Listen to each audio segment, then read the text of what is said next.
Bonjour à toutes et à tous et bienvenue sur Yachting Art. Un Yachting Art tourné lors du Nautique de Paris 2022. Je suis sur le stand de Mercury Marine et ce que je vous propose c'est d'aller à la rencontre de quelqu'un qui a travaillé 44 ans pour la marque Mercury. Cette personne, je vous propose de la rencontrer tout de suite. C'est Pascal Riboud. Bonjour Pascal. Bonjour Nicolas. Alors Pascal, j'ai souhaité vous rencontrer parce que ce nautique, pour vous, il est important. C'est le dernier. C'est le dernier. C'est le dernier. Aïe. Ça pique un peu. Quelque part, oui. Quelque part, oui. Quelque part, oui, ça fait quelque chose. C'est la passion d'une vie, ce métier. La passion d'une vie, oui. Le fait de savoir que ça va s'arrêter du jour au lendemain, on n'arrive pas bien à réaliser, en fin de compte. Alors, vous y arriverez bientôt. Ben, on s'adapte à tout, de toute façon. On n'a pas le choix. On n'a pas le choix. Vous avez travaillé 44 ans pour Mercury.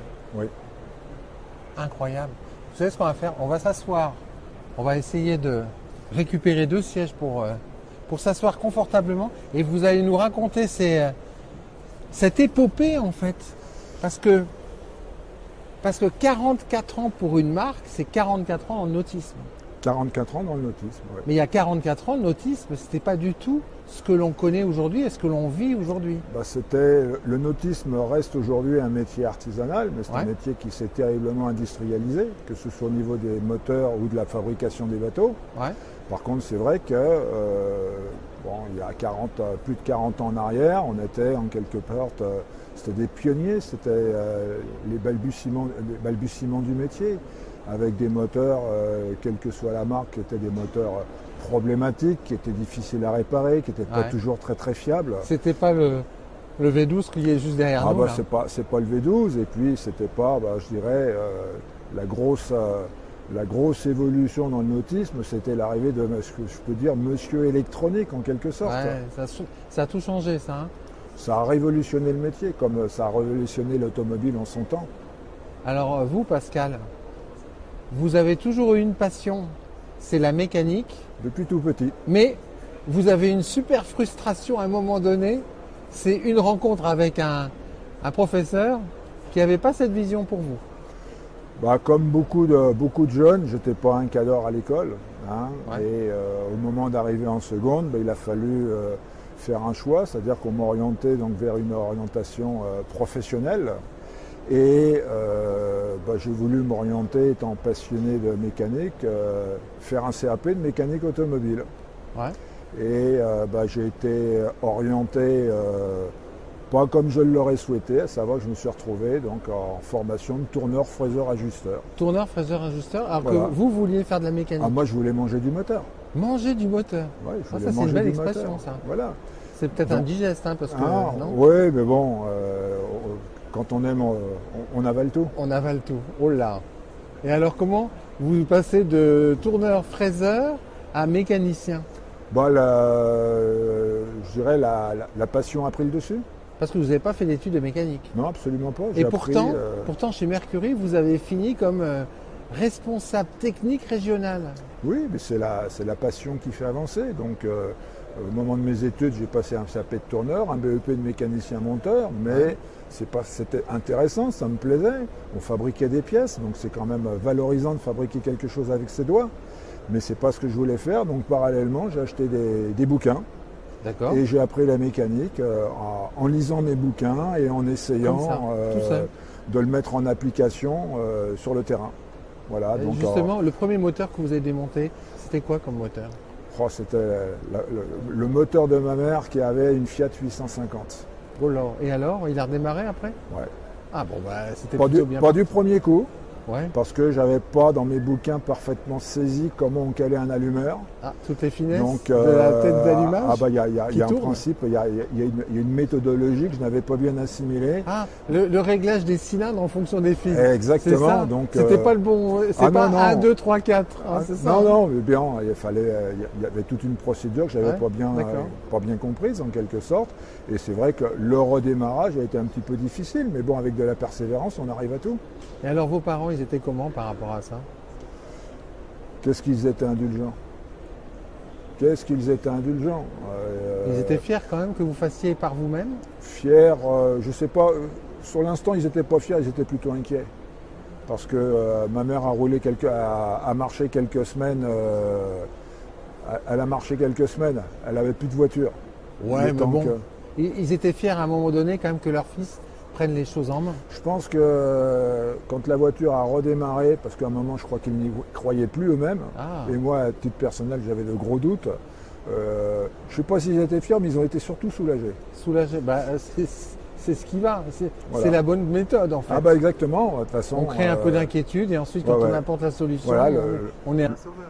Voilà le soulagement, et puis bon, à force de mettre les mains dedans, de se salir les mains, comme on dit, bon, on apprend, on acquiert de l'expérience. Après, bon, on a, je dirais, dans le monde qui nous entoure, il y a plusieurs types de logique, et je pense que j'avais à la naissance la logique de la mécanique. La logique de la mécanique. Mais alors, qu'est-ce qui fait passer d'un moteur de Fiat 850, moteur arrière en plein sens sur la Fiat 850, à du bateau? Parce que c'est quand même pas tout à fait pareil. C'est pas du tout la même chose. Bon, je me suis aperçu que l'automobile, à l'époque, dès qu'on mettait les mains dedans, on était noir des pieds à la tête. Ah, ça c'est pas faux. C'était pas toujours très très accessible. Ouais. Et parallèlement, j'ai eu la chance que mon père ait toujours eu des bateaux. Ah. Et quand j'avais 13-14 ans, on allait en vacances en Corse et puis il avait des bateaux et régulièrement on tombait en panne. Et il y avait d'énormes difficultés localement pour faire dépanner le bateau. Et dans ma tête de gamin, bateau il avait des bateaux à l'époque avec des 65 chevaux, des 70 chevaux de Johnson, qui pour l'époque étaient déjà des beaux moteurs, des beaux bateaux, parce qu'à cette époque-là, chez Johnson et Vinrud, le plus gros moteur c'était le V4 de 115 chevaux, donc on avait déjà un moteur de la gamme supérieure. Et quand il y avait un souci sur le moteur, peu de gens étaient capables de le dépanner. Et moi, dans ma tête de minot, je me suis dit, c'est propre, ça a l'air compliqué, donc je vais me lancer là-dedans. Le défi, ça a été un petit peu ça. La mécanique, c'est un défi. Trouver une panne, comprendre, c'est par soi-même, tester des solutions. Un défi, je dirais pas, mais c'est une remise en question en permanence. Parce que là, on ne peut pas tricher. À la fin de l'intervention, ça fonctionne ou ça ne fonctionne pas. Oui. C'est du on-off. Pour votre mère, ça n'a pas fonctionné un moment et un jour, ça a fonctionné. Un jour, ça a marché. C'est l'essentiel en fait. Et alors, la rencontre avec Mercury. Parce que vous, 44 ans chez Mercury, on peut dire que vous avez du sang noir qui coule dans les veines. Quand même. Ah oui, c'est sûr, c'est sûr. La rencontre avec Mercury, donc je suis parti à l'armée à l'âge de 20 ans, j'en suis sorti à 21 ans. Et pendant que j'étais au service militaire, j'ai écrit chez tous les constructeurs de bateaux, dont Mercury, en leur disant je cherche une place pour apprendre le métier du moteur hors-bord. Et à l'époque, il y avait le patron de Mariner, qui était à l'époque une marque qui était importée en France. Et je tire mon chapeau à un monsieur, qui n'est plus là aujourd'hui malheureusement, qui s'appelait Jacques Duvergier, qui a accepté un rendez-vous. Et je ne sais pour quelle raison, le courant est passé. Je suis parisien d'origine et je lui ai dit que je voulais apprendre le métier du moteur hors-bord et que je cherchais une place. Il a appelé tous les concessionnaires qu'il connaissait dans la région parisienne. Il n'y avait pas d'opportunité et comme j'ai été prêt à changer de région, j'ai trouvé ma première place chez Cambria Sport à Trévoux. Et là, c'est l'exil. L'exil, oui. Quand j'ai rencontré M. Cambria, André Cambria, qui n'est plus là malheureusement aussi, la première fois, il m'a dit « Pour moi, vous ne savez rien faire, vous n'avez pas de diplôme, je vous embauche au SMIC et si ça marche, je vous augmente. » On a tapé dans la main. La bonne méthode. Voilà, à l'ancienne méthode. Et puis c'était à moi de lui prouver ce que je savais faire, enfin que j'étais capable d'apprendre. Et puis j'ai relativement gravi, on va dire, les échelons techniquement parlant. Et je suis resté chez lui environ 2 ans. En fait, c'était votre centre de formation. Ça a été, c'est lui qui m'a donné toutes les bonnes ficelles. Voilà. Ah ouais. Il a amélioré, je pense, ma logique et il m'a ouvert les yeux sur beaucoup de choses. C'était un monsieur qui avait un caractère de cochon, mais je dirais je ne peux pas dire que je lui dois tout, mais je lui dois énormément parce qu'il a su m'inculquer les bonnes bases. Ouais. Et alors ensuite? Ensuite, je quittais la région lyonnaise parce que j'avais fait le tour. Je suis remonté un an travailler à Port-Saint-Try, à Corbeil-Essonnes, Ouais. où là je ne suis resté qu'une seule année. Parce Le que climat. ça non, c'est pas le climat, mais c'est, je dirais, le travail qu'on me proposait ne correspondait pas avec ce que je recherchais. Et en avril 81, je suis descendu sur Saint-Raphaël et j'ai racheté une entreprise. Et alors là, vous devenez patron. Je deviens patron à l'âge de 24 ans. Ouais. C'est quand même culotté quelque part. Hein. Avec le recul, j'étais fou. Ah ben non. Si, j'étais fou. J'étais fou. Trop jeune dans la vie, pas assez d'expérience, mais à force de travailler comme un malade, bah, j'ai réussi. Je m'en suis sorti. Il n'y a pas de regret de toute façon. Non, non. Parce non. que quand même, quand on est patron, on suit son chemin quand même. Bah, je dirais, travailler pour soi, c'est pas facile tous les jours, parce qu'il n'y a pas qu'à la partie, je dirais, technique. Quand on a une entreprise, même si on travaille tout seul avec sa femme, il y a une partie administrative, et voilà, donc on change complètement. Je ne vais pas dire de statut, parce que je m'arrête pas au titre, parce que ça ne veut rien dire, mais on change de position, c'est-à-dire qu'il faut tout gérer de A à Z. Et là, vous étiez Mercury. Non, au départ, je n'ai pas pris Mercury. Il était normal que je renvoie la balle à Mariner. Donc la première chose que j'ai faite, j'ai contacté Mariner et j'ai pris Mariner. Ouais.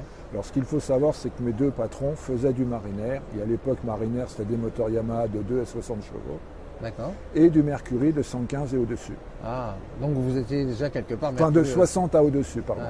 Donc dès le départ, j'ai fait du Mercury. Ouais. Et là, vous étiez quoi? Mécanicien, concessionnaire? Alors, au départ, ma première structure, j'ai été artisan. Ouais.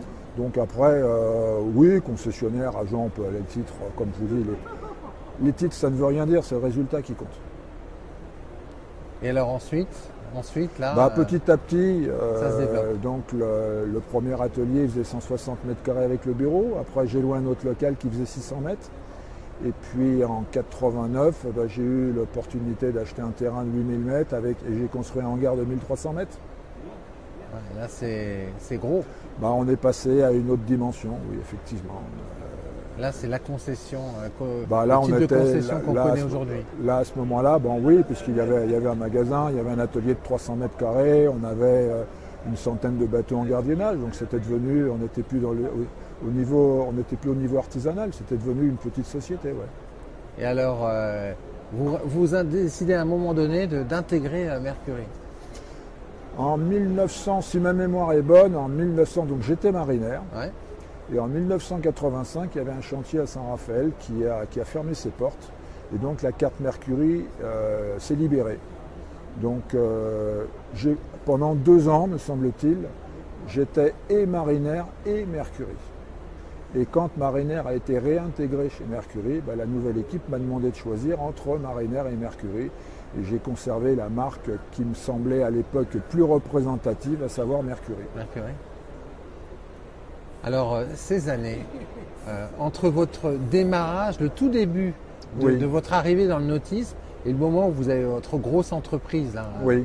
C'est quoi l'évolution que vous voyez dans le nautisme et dans les moteurs hors bord? L'évolution, c'est que quand j'ai commencé dans le nautisme, c'était le début des allumages électroniques. Ouais. Donc c'était, je dirais, pour nous une petite révolution, mais c'était déjà un cap technologique. Ouais. Ensuite, Mercury a été le premier constructeur de moteurs marins, que ce soit au niveau de Mercury et en Mercruiser, en 1987, de faire des premiers moteurs à injection électronique. Ouais. Donc là, on passait à vraiment à un autre niveau. Ensuite, 98, l'arrivée de l'Optimax. Donc l'Optimax chez Mercury, ça a été une révolution technologique parce que là, on quittait l'âge de pierre de la mécanique. On commençait à travailler avec des outils de diagnostic. C'était l'arrivée de l'ordinateur. Les valises. Les valises. Et donc, il a fallu apprendre. Aller en formation, se former, apprendre sur le tas, et on a continué d'évoluer comme tout le monde l'a fait. Et les clients, comment est-ce qu'ils ont changé sur cette période? Je pense que les clients, ils se sont adaptés comme on s'adapte tous les jours. Aujourd'hui, dans l'automobile, on nous parle de voitures autonomes, ainsi de suite. Ça peut faire un petit peu peur. Mais en fin de compte, on suit le mouvement. Et on n'a pas le choix de suivre le mouvement. L'évolution, elle n'est pas uniquement au niveau du nautisme, elle n'est pas uniquement au niveau de l'automobile. Notre environnement évolue tous les jours, que ce soit au niveau d'une télé, de nos téléphones, de la domotique dans les maisons. Donc tous ensemble, quel que soit notre métier, on évolue vers la technologie. Et je dirais quelque part malgré soi, sans qu'on s'en aperçoive. Sans qu'on s'en aperçoive. Alors un jour, vous intégrez Mercury France. Alors, et là, c'est un gros changement quand même, parce que deux patrons, vous intégrez le distributeur, l'importateur. Comment dire, j'ai passé des moments difficiles, à savoir que je travaillais avec mon épouse, et puis en 97, on a divorcé. Et le gros reproche qu'on a pu me faire, c'est que je travaillais trop. Donc je peux comprendre qu'elle est plus lassée. Et puis un jour, de déprime, j'avais dit au service technique Mercury, si un jour vous avez une place au service technique, j'en ai marre, vous me faites signe. Et puis c'est tout, mais vous savez, c'est le genre de phrase qu'on lâche et qu'on a oublié 30 secondes après. Ouais. Et puis j'ai 97, 98, 99, 2000 et mai 2001, le téléphone sonne. Ah quand même, hein, ils ont attendu 3 ans. Et c'était resté dans un coin de leur tête. Le responsable du service technique à l'époque, Max Gamara, qui est un ami, lui, il l'avait gardé dans un coin de sa tête. Et donc un jour, au mois de mai, il m'appelle. Il me dit, tu sais que Thierry s'en va, il quitte la société, il va voguer vers d'autres eaux, on va dire. Je lui dis, oui, je sais qu'il s'en va, oui, et alors ? Et il me dit, tu te rappelles pas ce que tu m'as dit il y a 4 ou 5 ans en arrière ? Je dis non. Et il me dit, écoute, tu m'avais demandé que si un jour il y avait une place, tu me fasses signe. Aujourd'hui, je t'appelle. Je te fais signe. Je te fais signe. Donc ça a été grosse surprise, parce que j'avais totalement oublié cette petite phrase. Moment difficile parce qu'on arrivait au bord de la saison. Et puis au départ, je lui ai dit, écoute, moi j'ai mon entreprise, je te dis non à 90%, mais laisse-moi jusqu'à mardi ou mercredi que je réfléchisse. Et ça a été, je dirais, un grand chamboulement dans la tête pendant 3-4 jours. Et puis je pense que j'étais usé d'avoir trop travaillé dans cette entreprise. Et j'ai dit, banco, je pars. Donc j'ai laissé mon entreprise. Et 2 juillet 2001, j'ai réintégré l'équipe Mercury. Alors elle était comment cette équipe? Parce que vous les connaissiez à l'usage depuis un moment. Je dirais l'avantage que j'avais en quelque sorte, c'est que quand je suis rentré chez Mercury, j'avais 44 ans. Et à part certaines personnes sédentaires ou administratives, je connaissais absolument tout le monde dans l'équipe. Ah, vous étiez à la maison? Oui, quelque part, je dirais, je n'ai pas été dépaysé. Le travail changeait complètement. Mais je connaissais tout le monde. Je connaissais le patron, je connaissais les commerciaux, je connaissais toute l'équipe technique. Il y a juste eu une petite période d'adaptation en termes de changement de poste. Voilà, tout simplement. Et alors le rythme Mercury? Parce que vous étiez au rythme d'un patron qui s'épuise à la tâche, hein, parce que on travaille beaucoup. Mais Mercury, c'est pas non plus un long fleuve tranquille. Hein. Chez Mercury, il y a du rythme. C'est pas un long fleuve tranquille, mais je dirais au début, je leur disais, en plaisantant, mais on est au Club Med ici. Parce que quand on est employé dans une entreprise... Ça restera entre nous, Pascal. Ils n'en sauront rien. Parce que sinon, vous allez leur mettre une pression d'enfer. Oh non, pas du tout. Non, mais c'est vrai que par rapport au rythme que j'avais, où je travaillais 7 jours sur 7, 5 mois de l'année, où je travaillais 15 heures par jour pendant ces 5 mois de l'année. Un patron, quoi. Un rythme de patron qui en veut, oui. Le fait de faire 10 heures par jour dans les grosses journées, c'était le Club Méditerranée pour moi. C'est cool ça. Voilà. Avec peut-être même des récupérations. Oui, il y avait, mais bon, j'ai jamais compté mes jours de congé. Ça j'imagine. Parce que j'étais pas dans ce rythme-là. Ouais. Et même aujourd'hui, je dirais, si vous me demandez combien de jours de congé il me reste aujourd'hui, mais j'en sais strictement rien parce que ça n'a jamais été ma priorité. Vous regardez pas les feuilles de paye tous les mois pour le décompte qui est en bas à gauche. Non, c'est pas votre truc ça. Non, c'est pas mon truc. C'est pas. J'ai pas. C'est pas ce qui vous fait marcher. Non, c'est pas les congés qui me font marcher, non. Qu'est-ce qui vous fait marcher justement? La passion. Qu'est-ce qui vous a fait marcher chez Mercury France? C'est d'abord une équipe. Une équipe. Bon, on n'est pas toujours d'accord sur tout, mais ça c'est la vie de tous les jours. Ouais. Mais c'est l'ambiance d'une équipe, c'est la solidarité d'une équipe. Et puis après, la passion de la mécanique, l'évolution de la technologie, l'évolution du réseau. Et puis, je dirais, on croise une multitude de gens, aussi bien des artisans que des patrons de grosses entreprises. Et ça, c'est le réseau, en fait. Ce qui est très plaisant, c'est d'animer d'un réseau, c'est que je vais discuter de la même manière avec le patron d'une grosse entreprise que l'apprenti qui vient de rentrer dans le métier. Parce que, pour moi, quand on rentre chez Mercury, quand on est représentant de la marque, on rentre dans la famille Mercury. Et je ne fais pas de distinction entre le PDG de l'entreprise et le petit jeune qui vient d'arriver, parce que j'ai été un petit jeune à un moment qui est arrivé, qui aujourd'hui, après quelques décennies, est sur le départ. Ah. En fait, vous avez un métier très riche, parce que c'était d'un côté de la mécanique et de l'autre côté de l'humain. Oui. C'est un métier riche en contact humain. De toute façon, quel que soit le métier, sans relation humaine, on ne peut rien faire. Que l'on soit technicien, que l'on soit représentant, si le courant ne passe pas avec notre interlocuteur, la discussion elle cesse très rapidement. Si on ne se comprend pas, si on ne s'entend pas, on ne peut rien faire ensemble. Donc tout commence par la relation humaine. Ensuite, le produit qu'on va proposer, le service que l'on va proposer va faire la différence. Et qu'est-ce qui fait votre attachement à la marque Mercury? Parce que quand on a du sang noir qui coule dans les veines, quand on fait 44 ans pour une marque au travers de son parcours professionnel, il y a quand même un sacré attachement à la marque. C'est une marque qui, dans ses gènes, est un petit peu différente que nos confrères. C'est-à-dire, en c'est quoi un petit peu différent. Mercury est toujours une marque qui a été décriée, qui a toujours été, critiquée. Pas forcément à juste titre, parce que nous n'avons pas été parfaits. C'est une marque qui dérange. Et c'est peut-être ce défi, justement, qui Pourquoi fait elle dérange? Il y a, à l'époque des 6 cylindres en ligne de temps, le mécanicien qui intervenait sur le moteur, s'il n'était pas formé pour les régler, les moteurs ne démarraient même pas. Ouais, donc comme les gens ont des difficultés, de c'était très pointu, c'était très, très précis, c'était des réglages très très fins avec des procédures bien spécifiques que n'avaient pas les autres moteurs.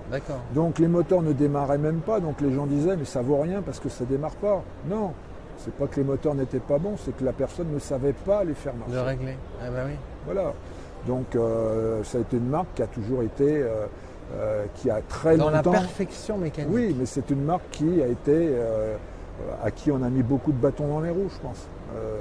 Mais comme je dis... Ça a donné un sacré esprit d'entreprise quand même. Ça permet, ça nous obligeait, nous, à l'époque, je dirais, de faire beaucoup plus d'efforts pour vendre un Mercury qu'un de nos confrères pour vendre un moteur d'une autre marque. Parce que nous avions, je veux dire, entre guillemets, mauvaise réputation, et je le dis bien, souvent à tort, même si tout n'a pas été parfait, comme il n'y a rien de parfait chez nos confrères non plus. Et il y a toujours, qui dit Mercury dit compétition. Il y a toujours le petit grain de folie compétition, et c'est vrai que en rentrant chez Mercury France, j'ai eu la chance de faire des choses exceptionnelles avec la compétition, puisque j'ai fait tous les 24 heures de Rouen. Les dernières années, je faisais l'assistance des moteurs Mercury pour ceux qui le souhaitaient et les contrôles à l'arrivée de conformité. Je me suis occupé du championnat de France d'offshore pendant une dizaine d'années où j'ai mis des bateaux au point. Ça, c'est un rêve de mécanicien? C'est l'aboutissement. Voilà, c'est l'aboutissement, c'est-à-dire la recherche ultime de la performance. La performance ultime, on est loin de la Fiat 850. On est très loin de la Fiat 850, oui, effectivement. C'est une sacrée progression. C'est la progression, je dirais, de la technologie et puis la progression personnelle. On a tous, quel que soit notre métier, on a tous évolué avec les outils que l'on nous a donnés. Vous avez peut-être commencé à filmer avec des caméras Super 8. Aujourd'hui, c'est gros ces premières caméras. Voilà, et aujourd'hui... elles sont toutes petites. Maintenant, on a de la miniaturisation, donc tous autant qu'on est, quel que soit le métier, il y a je veux dire, ces 20 dernières années, il y a eu une explosion de l'avancée technologique. Alors vous faites du bateau, vous, Pascal? Non. Même pas? Non. Parce que je suis plus passionné par... On n'aurait pas dû le dire. Non, mais question qui fâche. Je suis plus passionné... Non, mais quand je dis j'en fais pas, je n'ai pas de bateau. Ouais. Parce que, comme on dit, c'est toujours le cordonnier le plus mal chaussé. Ah, ça c'est vrai. On n'a pas forcément le temps d'en faire quand on bosse beaucoup. Voilà, exactement. Donc maintenant que je vais avoir un peu plus de temps, on va regarder ça peut-être d'un petit peu plus près, mais ce n'est pas forcément une priorité. En tout cas, il y a une chose dont je suis sûr. C'est que si vous avez un bateau, je suis sûr de la marque qui sera au tableau arrière. Non. Ah bon? Ouais, non? Ah, je sais pas. Oh là là là là. D'après vous? J'aurais pas dû poser non plus cette question. D'après vous? C'est pas possible autrement. Non, puis vous savez, aujourd'hui, j'ai eu pendant ma carrière tellement de possibilités d'essayer des beaux bateaux. Ah oui. Alors aussi bien ça, beaux bateaux, soit par la technologie, soit par les moteurs, soit par la coque elle-même. Ouais. C'est qu'aujourd'hui, je devrais acheter un bateau. Je ne sais pas sur quel choix je m'orienterai. Est-ce que je prendrai un bateau d'égoïste et puis je chercherai la performance ultime? Voilà. Ouais. Ou le bateau de ce qu'on appelle de bon père de famille. Voilà. Donc vous voyez, déjà au départ, quant au choix du type de bateau, il va y avoir, ça risque de se tirer à pile ou face. Le plus gros problème de mécanique auquel vous avez été confronté, celui qui vous a fait perdre beaucoup de cheveux là. Et donc vous vous souvenez toujours aujourd'hui avec un peu de... Il y en a... J'ai pas un exemple particulier. Non, parce qu'il y en a quand même eu pas mal. Ouais.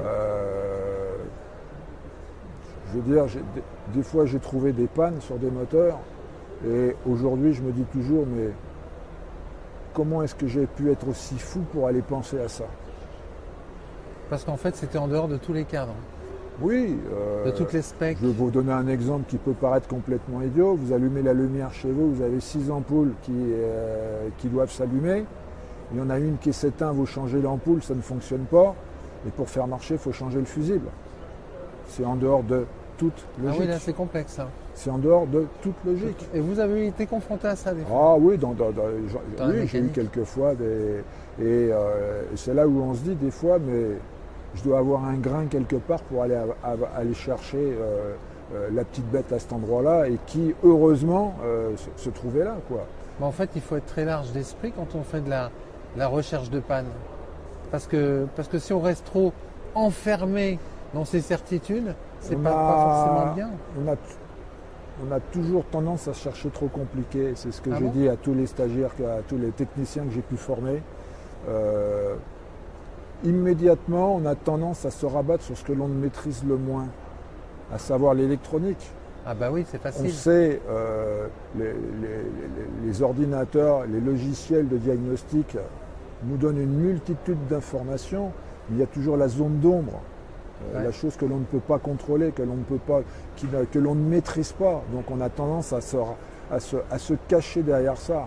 Alors que quelle que soit l'évolution technologique, il ne faut pas oublier qu'un moteur, il y a des pistons, il y a des soupapes, il y a des bougies, et on a toujours tendance à vouloir passer outre, à chercher trop compliqué. Trop compliqué. Alors cette retraite-là qui s'annonce après le Nautique de Paris, oui. C'est quoi vos plans? Continuer de travailler un petit peu. C'est-à-dire? J'ai quelques pistes. Peut-être continuer à faire un peu de formation. Ouais. Aider des concessionnaires ponctuellement quand ils auront un dépannage peut-être un peu spécial à faire. Voilà. Un atterrissage en douceur.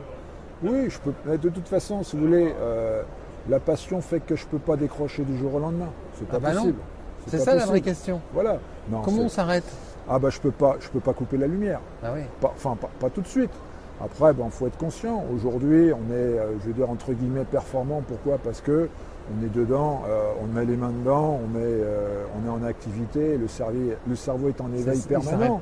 À partir du moment où je vais commencer à décrocher, je sais que dans 2-3 ans, je serai largué. Parce que moi, je vais m'arrêter aujourd'hui.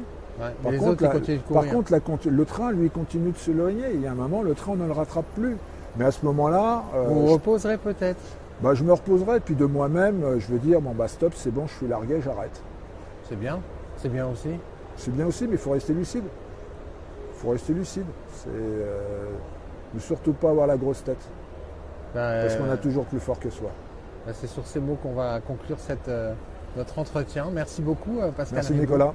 C'était un plaisir de vous rencontrer sur ce Nautique de Paris et de partager avec vous ces 44 ans d'expérience professionnelle, de carrière professionnelle chez Mercury. Oui, c'est une vie de travail et de passion. Et travailler avec la passion, réellement, c'est une véritable chance. Merci Pascal Ribot. Merci Nicolas. À bientôt.